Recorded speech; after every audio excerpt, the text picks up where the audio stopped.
The dust had barely settled on Helena Calloway's daughter's grave when she decided she couldn't stay in Kansas anymore. And now here she was in Trinidad, Colorado, with nothing but a worn leather satchel and a heart that felt like shattered glass in her chest. The year was 1881, and the small mountain town nestled against the Sangre de Cristo Range seemed as good a place as any to disappear. Helena stepped off the stagecoach with legs that trembled from 3 days of rough travel, her dark hair coming loose from its pins, her green eyes hollow with the kind of grief that made breathing feel like a punishment. She was 26 years old and felt ancient. The main street of Trinidad stretched before her, a mix of adobe buildings and wooden storefronts that climbed the hillside. Merchants called out their wares, horses stamped in the October chill, and somewhere a piano played badly. Life continued as if the world hadn't ended 13 months ago when fever took her sweet Lily, her only child, her reason for waking up every morning. Helena had left everything behind in Wichita. The small house she'd kept after her husband died in a mining accident 4 years prior. The garden where Lily had played with her rag doll. The neighbors who looked at her with pity that felt like knives. She needed to be somewhere nobody knew her story, somewhere she could grieve without an audience. "You look lost, madam." The voice came from her left, deep and careful, the kind of voice that didn't waste words. Helena turned to find a man standing near a hitching post, one hand resting on the neck of a sorrel mare. He was tall, maybe 30 or 31, with sun-darkened skin and brown hair that needed cutting. His eyes were gray, unusual and striking, and they held something she recognized immediately because she saw it every time she looked in a mirror. Loss. Deep and permanent loss.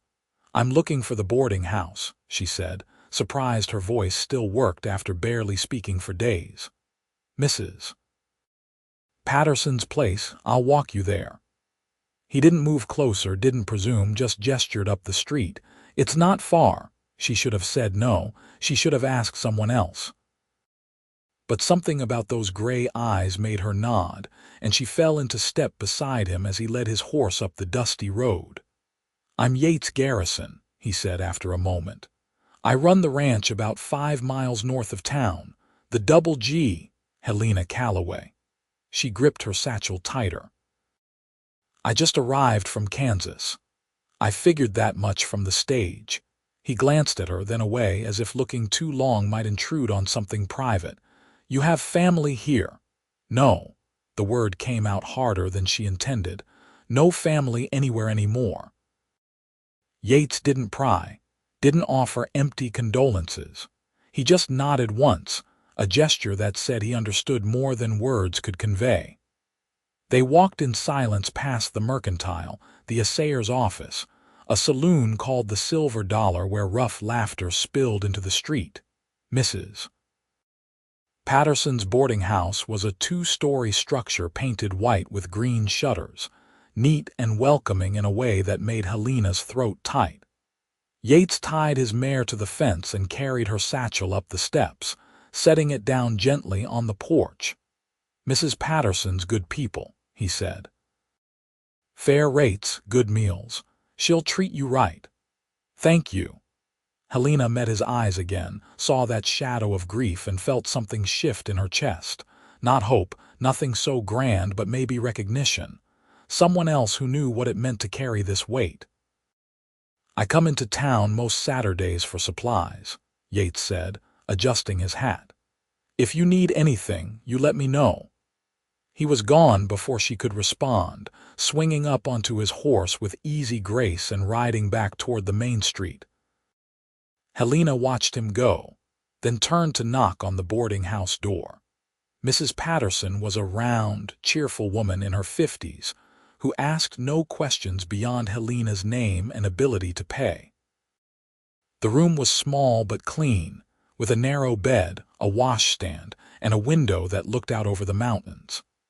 Helena sat on the bed and stared at those peaks, purple in the afternoon light, and tried to remember how to exist in the world. That night she dreamed of Lily. Her daughter's laugh, high and bright, the feel of small arms around her neck, the weight of a child's head on her shoulder. She woke gasping, tears streaming down her face, and lay in the darkness until dawn broke over the mountains. The days that followed were gray and shapeless. Helena found work at the general store, sorting inventory and helping customers. The owner, Mr. Chen, was a Chinese immigrant who'd survived the railroad camps and endless prejudice to build a successful business. He didn't ask about her past, just showed her what needed doing and paid her fair wages. She saw Yates Garrison on that first Saturday, just as he'd said. He came into the store to buy flour, coffee, and ammunition, moving through the aisles with quiet efficiency. When he saw her behind the counter, something flickered in his eyes, not quite a smile but close. "Settling in all right?" he asked as she tallied his purchases. "Well enough." Helena wrapped the flour in brown paper. "Mrs. Patterson has been very kind. That'll be her way." Yates counted out coins onto the counter. "How are you finding Trinidad?" "Quiet, which suits me fine." He nodded, understanding in the set of his shoulders. "Sometimes quiet's exactly what a person needs." She handed him his parcels, and their fingers brushed for just a moment. The contact was brief but electric, unexpected. Helena pulled back quickly and Yates cleared his throat. "I should get going. Long ride back to the ranch." He gathered his purchases. "Take care of yourself, Mrs. Calloway." "Miss," she corrected without thinking. "I mean I was married, but you can just call me Helena." "Helena, then." The way he said her name was careful, like handling something precious. "You call me Yates." After he left, Mr. Chen gave her a knowing look that she pretended not to see. But that night, lying in her narrow bed, she found herself thinking about gray eyes and calloused hands, and the particular way grief could build a bridge between two people. The weeks slipped past. October gave way to November, and the mountains turned white with early snow. Helena worked her shifts at the store, took her meals at the boarding house, and existed in a kind of suspended animation. She wrote letters to no one, started prayers she couldn't finish, and learned the rhythms of a town where everyone seemed to know everyone else's business. Yates came to town every Saturday without fail. Sometimes he'd come into the store, sometimes she'd just see him riding past on his sorrel mare. They'd exchange a few words, nothing deep, but each conversation felt weighted with things unsaid. He never mentioned his own loss, whatever it was, and she didn't speak of Lily. But the understanding was there, constant as the mountains. It was mid-November, cold enough that her breath fogged in the air when everything changed. Helena was closing up the store, locking the front door while Mr. Chen counted the day's receipts in the back room. The street was nearly empty, most folks already home for supper. "Evening, Miss Calloway." She turned to find 3 men on the boardwalk, ranch hands by the look of them, smelling of whiskey and trouble. The one who'd spoken was young, maybe 22, with a mean smile. "Evening," Helena said neutrally, pocketing the key. "You're that widow woman from Kansas, aren't you?" The young man stepped closer. "Heard you're all alone in the world. That must get mighty lonely." "I'm just fine, thank you." Helena tried to step around them, but they moved to block her path. "Now, don't be unfriendly. We're just trying to be neighborly." His hand reached for her arm. "Don't touch me." Her voice was ice. "She's got spirit," one of the others laughed. "I like that." Helena's heart hammered against her ribs. The street was too empty, too quiet. Mr. Chen was old and slight, no match for 3 young cowboys. She opened her mouth to scream, but before she could make a sound, hoofbeats thundered up the street. Yates Garrison's mare skidded to a halt, and Yates was off the horse before it fully stopped moving. He put himself between Helena and the 3 men, his whole body radiating controlled fury. "Step back." 2 words, flat and deadly. The young cowboy who'd grabbed for Helena puffed up. "This isn't your business, Garrison. I'm making it my business. Now step back, or we'll have a different kind of conversation."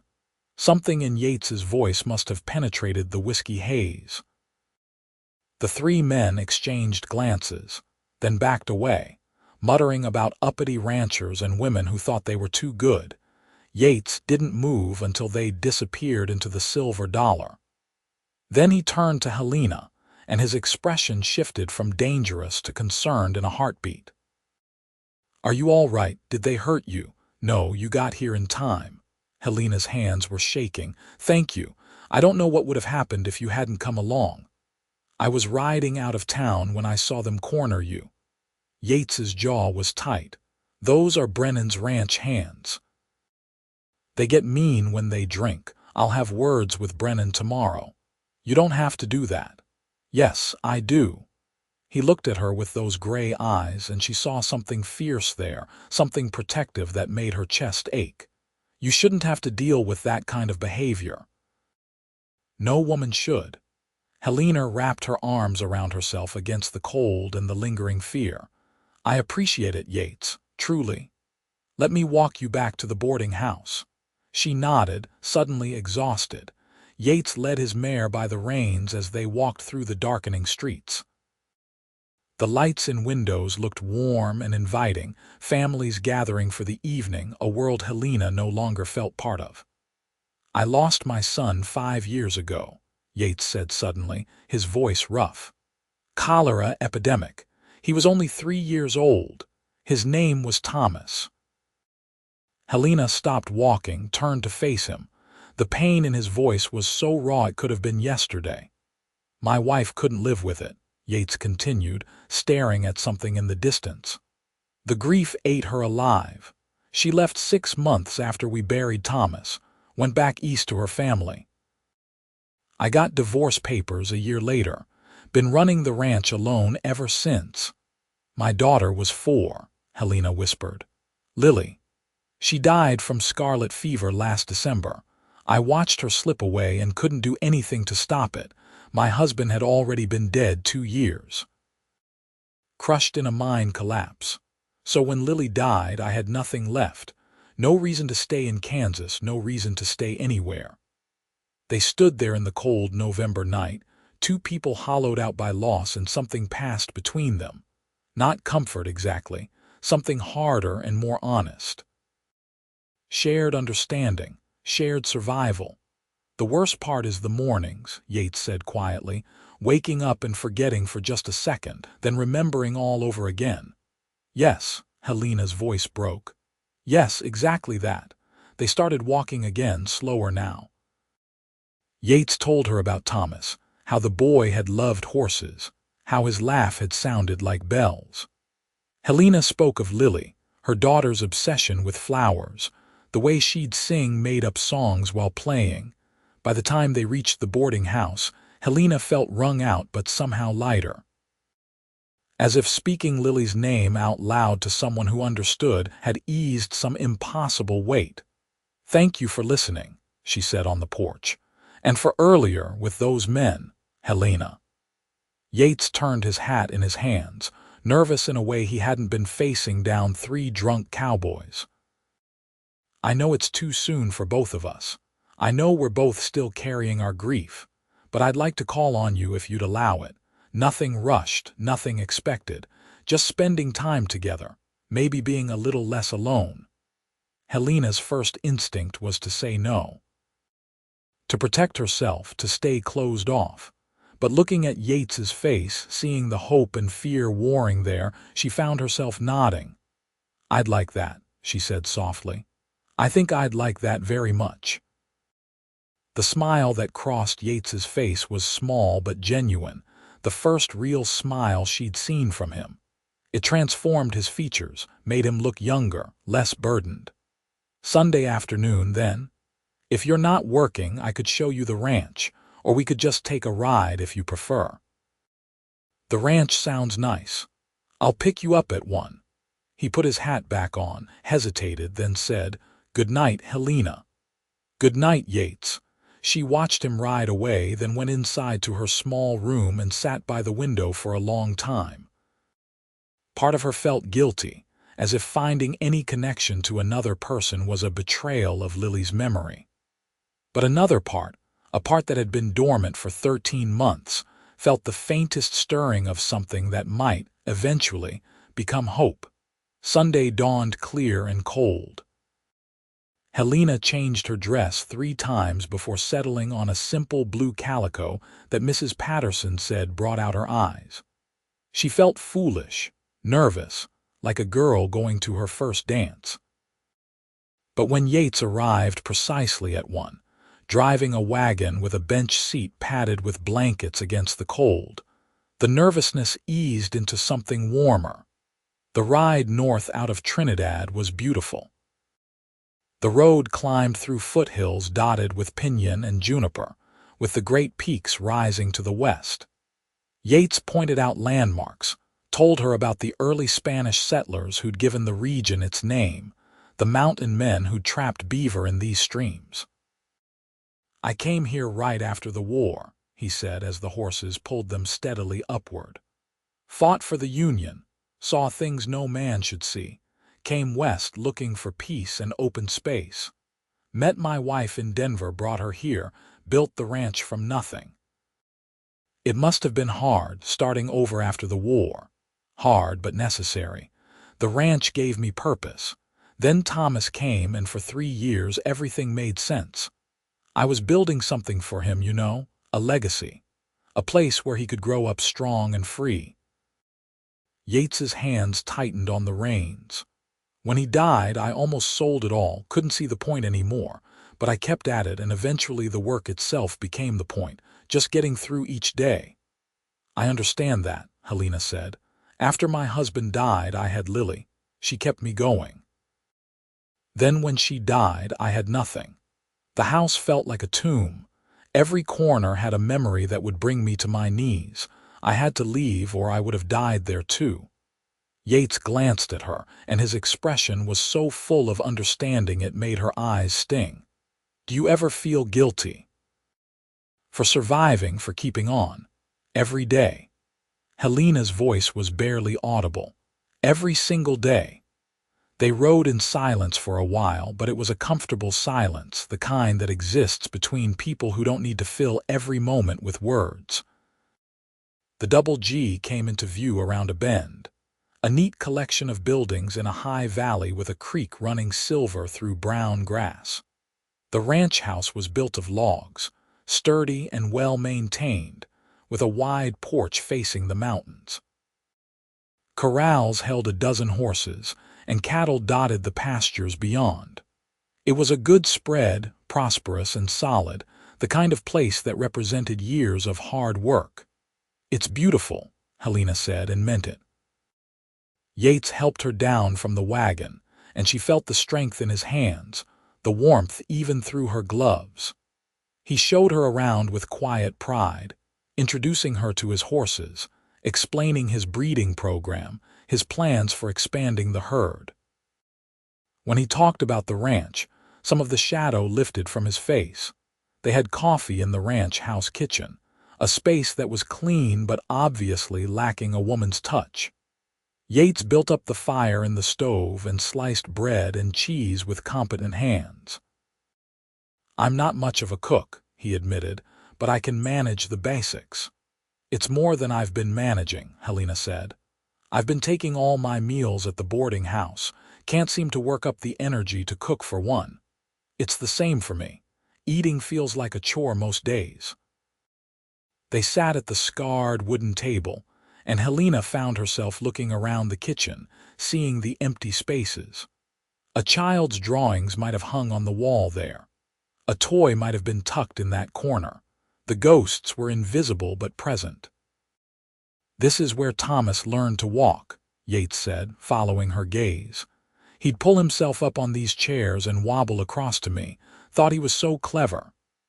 "Lily loved to help me bake," Helena said softly. "She'd stand on a stool and crack eggs, getting shell everywhere." I'd get so frustrated cleaning up the mess. I'd give anything to clean up that mess one more time. Yates reached across the table and took her hand. His palm was rough with calluses, warm and solid. They sat like that for a long moment, two grieving parents holding onto each other across a kitchen table, and something in Helena's chest cracked open just a little. "I don't want to forget him," Yates said. "That's what scares me. Time passing, the memories fading. What if I can't remember the sound of his voice?" "I write down everything I can remember about Lily," Helena told him. "Every story, every moment. I'm terrified of forgetting too. Sometimes I wake up and I can't quite picture her face and the panic is overwhelming." "I have a box," Yates said. "In my room, all of Thomas's things. His favorite wooden horse, a blanket, a lock of his hair. I can't look at it most days, but knowing it's there helps." They talked through the afternoon, stories tumbling out, memories both sweet and agonizing. Yates told her about teaching Thomas to ride, the boy's fearlessness and joy. Helena spoke of Lily's love of stories, how she'd beg for just one more before bed every night. They cried together there in the kitchen, tears neither of them tried to hide or apologize for. When Yates drove her back to Trinidad as the sun was setting, something fundamental had shifted between them. They weren't just acquaintances anymore, or even friends.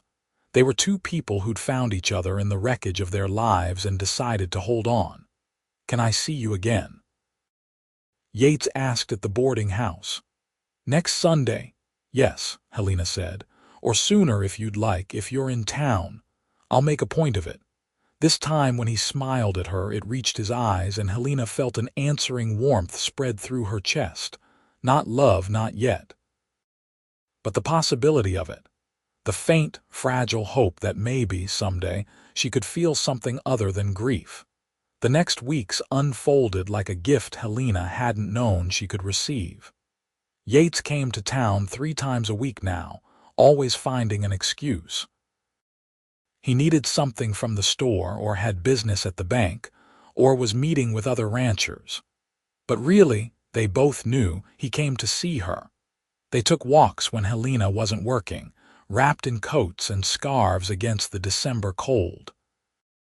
They had dinner at a small restaurant run by a Mexican family where the food was good and the proprietors minded their own business.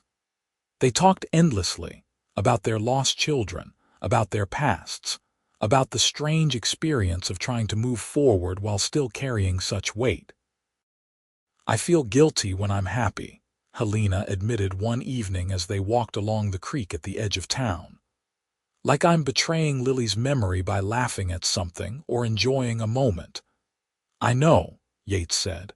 "After my wife left, I thought I'd never feel anything again. Then a few months later, I was working with a new foal and realized I was smiling. The guilt hit me so hard I had to sit down. Does it get easier, the guilt? I don't know yet." He looked at her, his breath fogging in the cold air. "But being with you, talking to you, sharing this with someone who understands, that helps. It doesn't make the grief less exactly, but it makes it more bearable." "Yes," Helena said. "That's exactly it." Christmas came, a season Helena had been dreading. Last Christmas, Lily had been alive, weak with fever but still clinging to life. Helena had sat by her daughter's bedside holding a rag doll, promising that everything would be all right, even as she watched the light fading from those beloved eyes. Yates found her crying in the storage room of the general store on Christmas Eve, surrounded by inventory and grief. He didn't say anything, just pulled her into his arms and held her while she sobbed against his chest. She could feel his heart beating, steady and strong, and gradually her tears slowed. "I'm sorry," she gasped. "I got your shirt all wet." "I don't care about my shirt." Yates smoothed her hair back from her face with gentle hands. "Helena, you don't have to apologize for grieving. Not to me, not to anyone. It's just so hard. Everywhere I look there are families, children, people who get to have what I lost." "I know." God, I know. He rested his cheek against her hair. Christmas was Thomas's favorite. He loved the decorations, the music, the excitement. The first Christmas after he died, I got drunk and stayed drunk for 3 days. The second Christmas, I worked myself half to death just to avoid feeling anything. It doesn't get easier, the missing, but you learn to carry it differently. Helena pulled back enough to look up at him. Yates's gray eyes were wet, his expression open and raw. On impulse, she rose on her toes and kissed his cheek, a feather-light touch. "Thank you," she whispered, "for understanding, for being here." Yates's hand came up to cup her face, his thumb brushing her cheekbone. For a moment, they stood frozen, balanced on the edge of something that felt both terrifying and inevitable. Then Mr. Chen's voice called from the front of the store, and the moment broke. But that night, lying in her bed at the boarding house, Helena touched her fingers to her lips and wondered what it would be like to kiss Yates properly. To let herself feel something other than grief, to open up the locked chambers of her heart to the possibility of connection. It felt like betrayal and hope all tangled together, impossible to separate. The new year arrived, 1882, dawning cold and bright over the mountains. Trinidad celebrated with fireworks and music, but Helena spent the evening at the Double G Ranch, sitting by the fire with Yates while snow fell softly outside the windows. "I've been thinking," Yates said, staring into the flames, "about what it means to honor the people we've lost. My wife thought I was disrespecting Thomas's memory by wanting to move forward with my life. That's part of why she left. She wanted to stay frozen in that grief forever." "What do you think?" Helena asked. "I think Thomas would want me to be happy. He was such a joyful little boy, always laughing, always finding wonder in everything. I don't think he'd want me to spend the rest of my life miserable because he's gone." Yates turned to look at her. "What about Lily?" Helena considered the question seriously. Lily had so much love in her. She loved everything and everyone with her whole heart. When my husband died, she used to crawl into bed with me when I was crying and pat my cheeks and tell me it would be all right. She wanted everyone to be happy. Helena's voice caught. "I think she'd want me to live, really live, not just exist." "Then maybe that's what we do," Yates said quietly. "We live. For them and for us. We carry them with us, but we don't let the grief destroy what's left of our lives." Helena nodded, unable to speak past the lump in her throat. Yates reached over and took her hand, lacing their fingers together. They sat like that as midnight approached, the old year dying, the new one waiting to be born. When the clock struck 12, Yates squeezed her hand and said, "Happy New Year, Helena." "Happy New Year, Yates." He leaned in slowly, giving her time to pull away if she wanted, but she didn't want to. When his lips met hers, it was gentle and sweet, a question and an answer all at once. The kiss tasted like hope and grief, and the strange courage it took to try again after loss. When they pulled apart, both of them were crying. But they were smiling too, and that felt like a miracle. January unfolded in a series of stolen moments. Yates taught Helena to ride properly, patient with her inexperience, delighted when she cantered around the corral laughing like a girl. Helena cooked dinner at the ranch house, rediscovering her love of creating meals for someone who appreciated them. They rode into the mountains on clear days, bundled against the cold, and found hot springs where steam rose into the frozen air like magic. They talked about their children constantly, not avoiding the grief, but sharing it, making space for Thomas and Lily in their new relationship. Yates told stories about his son until Helena felt she knew the boy, could picture his gap-toothed smile and his fearless nature. Helena spoke of her daughter's gentle heart, her love of beauty, her endless questions about the world. "You think they'd have liked each other?" Helena asked one day as they rode back from checking fence lines. "Thomas and Lily," Yates smiled, a real smile that crinkled his eyes. I think Thomas would have driven her crazy with his energy, and she would have calmed him down with her gentleness. Yeah, I think they'd have been friends. The image formed in Helena's mind, clear as a photograph. Two children playing together, the little boy showing the little girl how to feed the horses, the little girl making flower crowns for them both. It hurt, that vision of what could never be, but it was sweet too. A way of keeping them alive in imagination if nowhere else. I'd like to visit their graves together someday, Helena said. Thomas's grave, I mean, and maybe we could go back to Kansas so you could meet Lily. Yates looked at her with such tenderness it made her breath catch. I'd be honored. We'll go in the spring when the weather clears. I'd like to meet your Lily, even if it's just a headstone. I'd like to tell her what a remarkable woman her mother is. February brought Valentine's Day, a holiday Helena had ignored for years. But Yates showed up at the boarding house with a bunch of winter jasmine he'd ridden 2 hours to find, and a letter he'd written himself, his rough rancher's handwriting covering 2 pages with words that made her cry. You brought me back to life, the letter said. I was just going through the motions, waiting for my time to run out. But you reminded me that there's still beauty in the world, still reasons to wake up in the morning. I love you, Helena Calloway. I love your strength and your tenderness, your grief and your hope. I love that you understand my broken places because you have your own. I don't want to replace what you lost, or what I lost, but I want to build something new with you if you'll have me. Helena read the letter 3 times, tears streaming down her face before she finally looked up at Yates standing nervously in the parlor of the boarding house. I love you too, she said, her voice shaking. I didn't think I could feel this again. I didn't think I deserved to.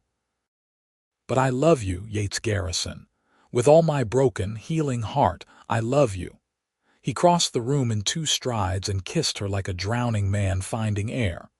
Mrs. Patterson discreetly closed the parlor door, giving them privacy, and for the first time since Lily died, Helena felt wholly present in her body in the moment, alive and real and full of feeling. Marry me, Yates said against her lips. I know it's fast, I know we're both still healing. But I don't want to waste any more time. Life's too short and too precious. Marry me, Helena. Yes, she said, laughing and crying at once. Yes, absolutely yes. They were married in March, a small ceremony in the Trinidad courthouse with Mrs. Patterson and Mr. Chen as witnesses. Helena wore a simple dress of cream lace, and Yates wore his best suit, looking uncomfortable but happy. The judge was efficient, the vows traditional, but when Yates slipped a gold band on her finger, Helena felt something settle in her chest. Not the forgetting of her grief, but the beginning of something new growing alongside it.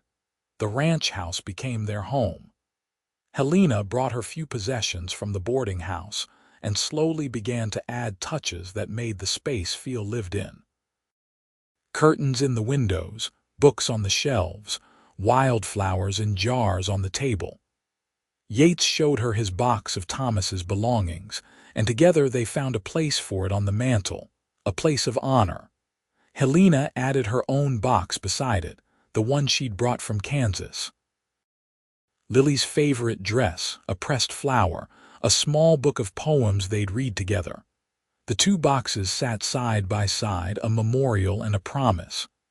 They're part of our family, Yates said, his arm around her waist as they looked at the mantel. Thomas and Lily, they'll always be part of us. Always, Helena agreed.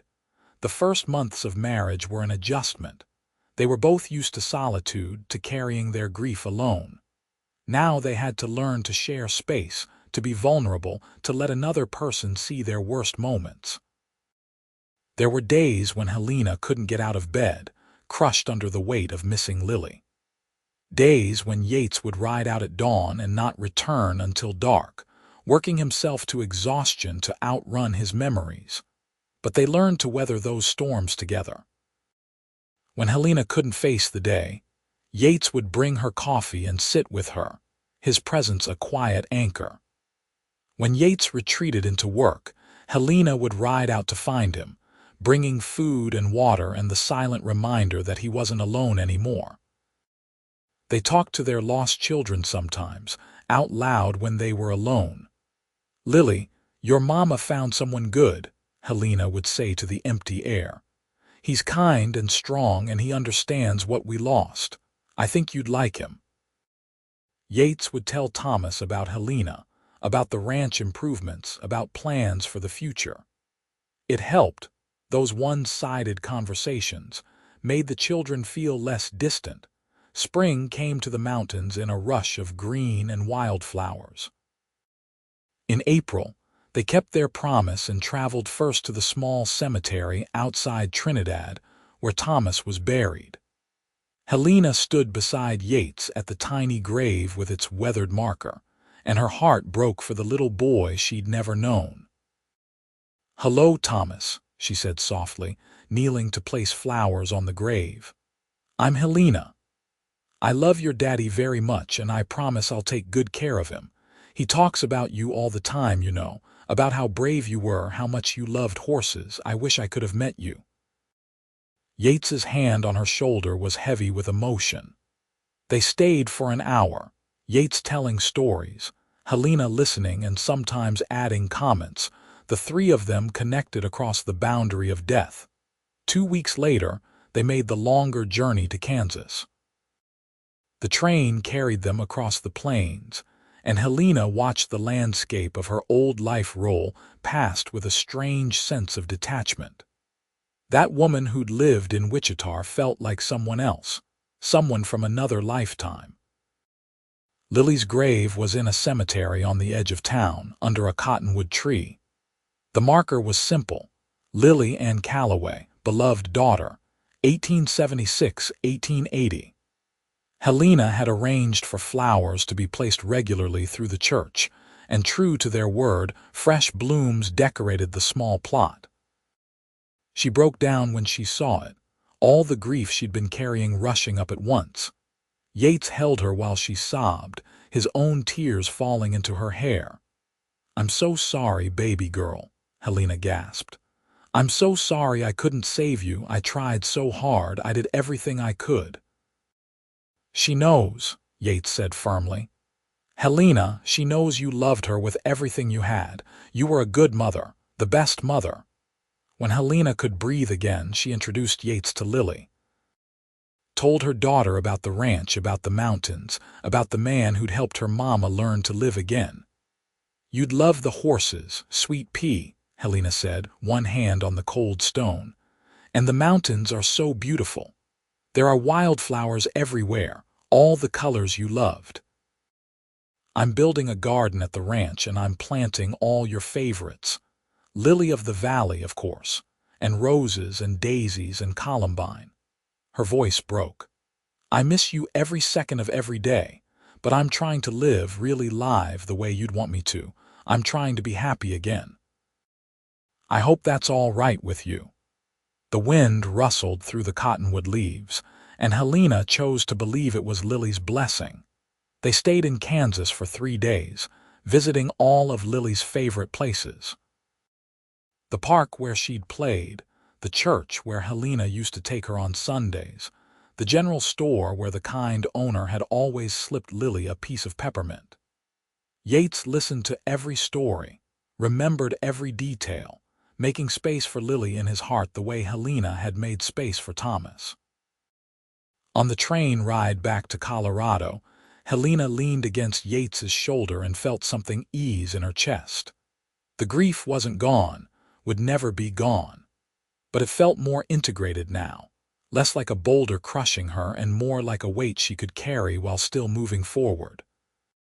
"Thank you," she said quietly, "for coming with me, for loving me enough to honor her memory." "She's part of you," Yates said simply. "How could I not honor her?" Summer arrived with heat and long days of hard work.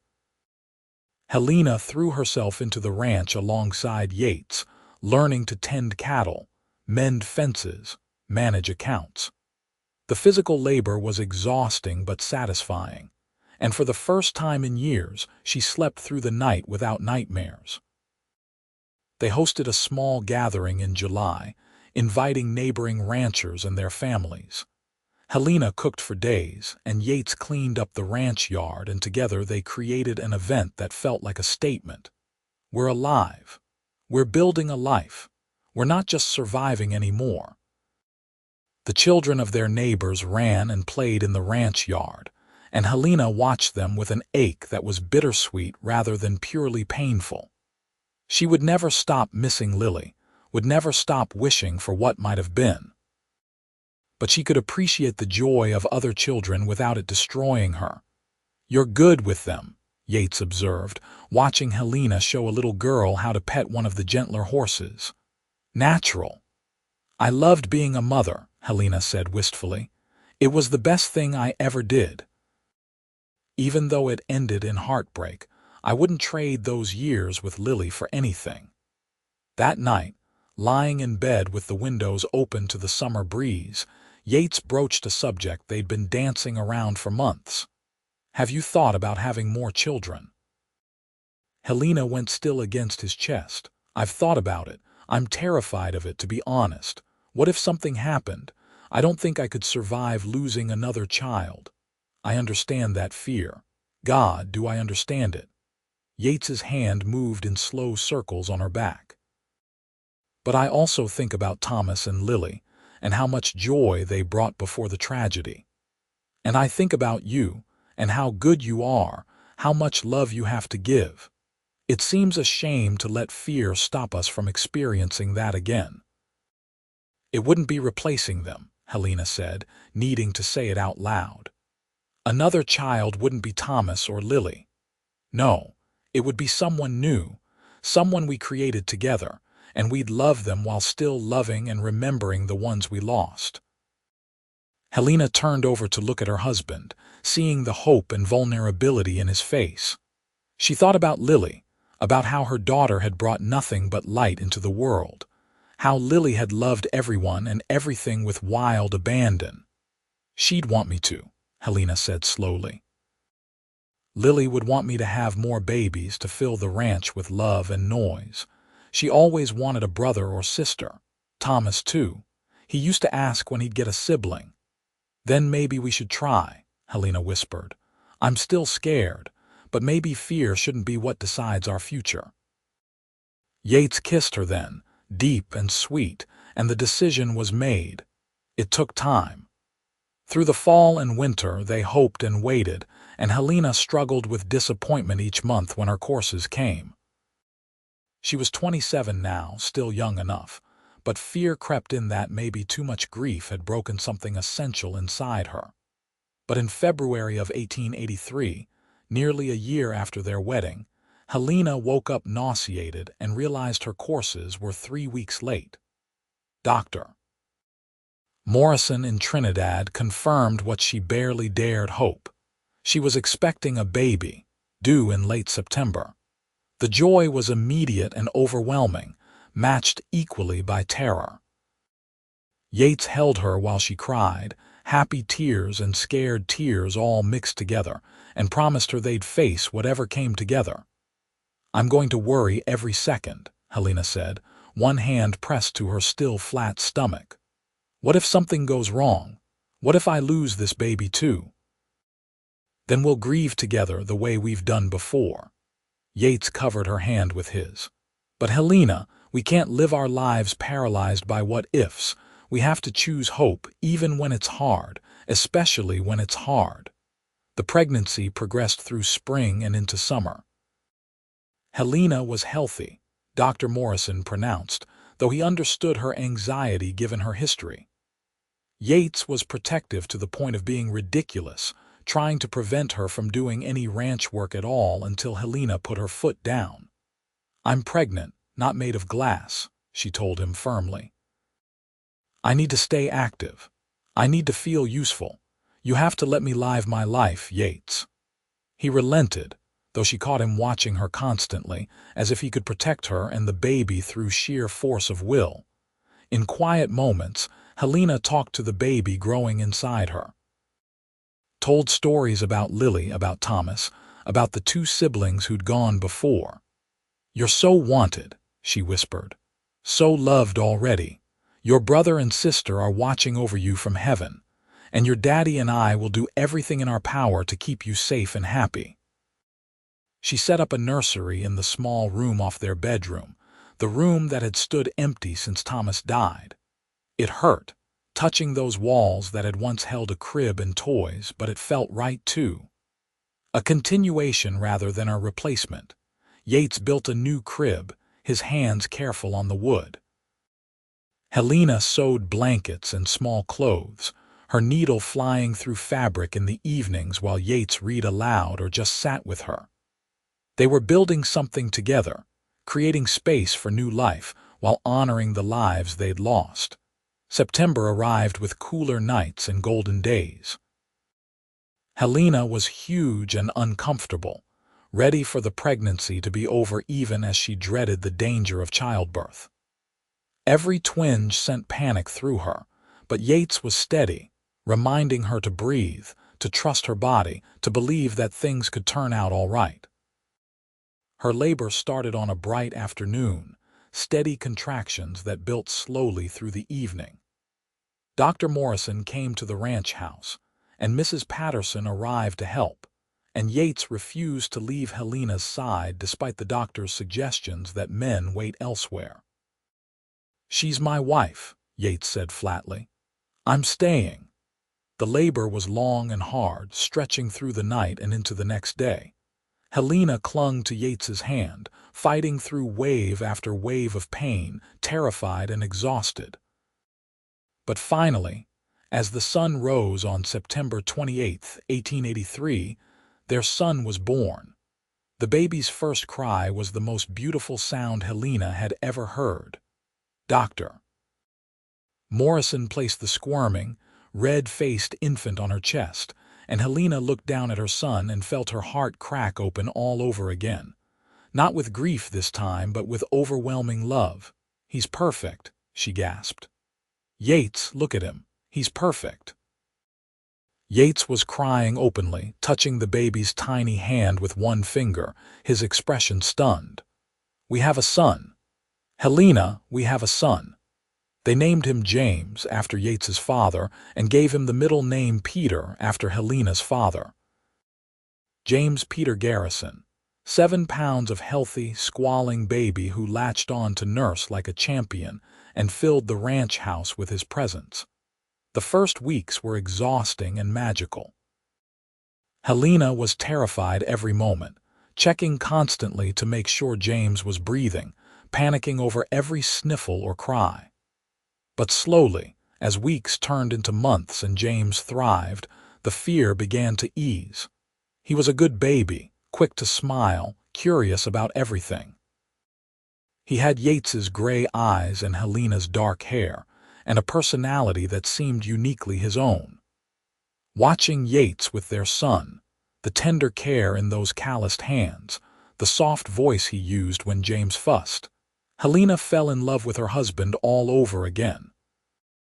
"Thomas would have loved him," Yates said one night, rocking James while Helena tried to eat dinner. "He would have been so proud to be a big brother." "Lily too," Helena said. "She would have tried to mother him, bossy little thing that she was." They talked to James about his brother and sister often. "You have 2 angels watching over you," Helena would whisper during nighttime feedings. "Thomas and Lily. They loved you before you were born, and they'll watch over you always." The first year with James flew by in a blur of sleepless nights and tiny milestones. His first smile, his first laugh, the first time he rolled over.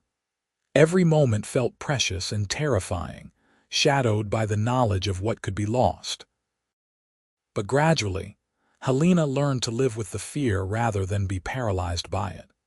She couldn't protect James from everything, couldn't guarantee his safety no matter how vigilant she was. All she could do was love him fiercely, care for him well, and hope that fate would be kinder this time. James's first birthday party was held in September 1884, with neighbors bringing food and gifts, children running wild through the ranch yard. Helena stood on the porch holding her son, watching Yates play with the neighbors' kids, and felt a contentment she'd never expected to know again. "We made it," she said to James, who grabbed at her hair with sticky fingers. "You're 1 year old, sweet boy. A whole year of loving you." That winter, as James learned to walk, stumbling around the ranch house with determined concentration, Helena found herself pregnant again. The news brought the same mix of joy and terror as before, but this time she felt more prepared. She knew what to expect, knew she could survive it. Their daughter was born in August of 1885, a healthy baby girl with a full head of blonde hair and lungs that could wake the entire ranch. They named her Lily Rose, honoring Helena's lost daughter while giving this new little girl her own identity. Rose had been Helena's mother's name, and it felt right to carry it forward. "Hello, Lily Rose," Helena whispered, holding her daughter for the first time. "You're named after your big sister who you'll never meet, but who would have loved you so much. You're not her, and we'll never ask you to be. But we want her memory to live on, and we want you to know how much she meant to us." Yates held 2-year-old James while he peered at his new sister with suspicious interest. "Baby," James announced. "My baby." "Your sister," Yates corrected gently. "You're a big brother now, James. That's an important job." Watching her husband with their 2 living children, Helena felt the strange mix of grief and gratitude that had become the texture of her life. She would always miss Lily, her first daughter, would always wish she could have watched her grow up. Just as Yates would always carry Thomas in his heart, always wonder what the boy would have become. But they had this now. This noisy, chaotic, beautiful life they'd built together from the ashes of their grief. 2 healthy children who filled the ranch house with laughter and tears and endless energy. A marriage built on shared understanding and hard-won hope. "We're so lucky," Helena said one night after the children were finally asleep. She and Yates sat on the porch watching the stars emerge over the mountains, the same stars that had witnessed their first broken conversations, their tentative reaching toward each other.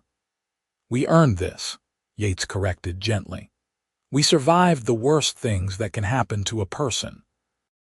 We found each other in the darkness and decided to build toward the light. That wasn't luck, that was courage." Helena leaned against his shoulder, feeling the solid warmth of him, the steady beat of his heart. "I still miss them, Lily and Thomas. I'll always miss them." "So will I. But I'm grateful too. For you, for James and little Lily, for this life we've made. I think we can hold both things at once, the grief and the gratitude." "Yes," Helena said. "Yes, we can." The years rolled forward, bringing change and growth. James grew into a sturdy boy who loved the ranch and the horses, fearless like his half-brother Thomas had been. Lily Rose was gentler, more thoughtful, with a love of flowers and songs that reminded Helena achingly of her first daughter. In 1887, Helena gave birth to twin boys, Matthew and Daniel, rowdy and inseparable from birth.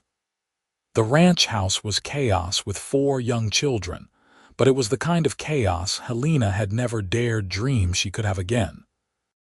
Yates expanded the ranch, building it into one of the most successful operations in the territory. But he always made time for the children, teaching them to ride, telling them stories, showing them the value of hard work and integrity. He was the father he'd learned to be with Thomas, all that love and care now channeled into 4 living children who adored their daddy. Helena continued to grieve her lost ones, but the grief had changed over time. It was softer now, less sharp, woven into the fabric of her life rather than dominating it. She visited Lily's grave whenever they traveled back to Kansas, which they did every few years. The children would place flowers and Helena would tell them stories about the sister they'd never known. Similarly, they took the children to Thomas's grave regularly, making sure the little boy was remembered and honored. "He's part of our family," Yates would tell James and Lily and the twins. "He's your brother, even though you never met him. We love him and we remember him." The children accepted this as natural, the way children accept the truths their parents teach them. They grew up knowing that love didn't end with death, that family could include people who'd gone before, that grief and joy could exist side by side. On a September evening in 1892, Helena stood on the porch of the ranch house watching the sun set over the mountains. Inside, Yates was helping the twins with their schoolwork while James and Lily argued cheerfully over a board game. Dinner was cooking on the stove, filling the house with good smells. The life they'd built hummed around her, solid and real. She thought about that broken woman who'd stepped off the stage in Trinidad 11 years ago, hollow with grief, sure she'd never feel whole again. She thought about Yates, that lost man who'd found her in the street and recognized a kindred spirit.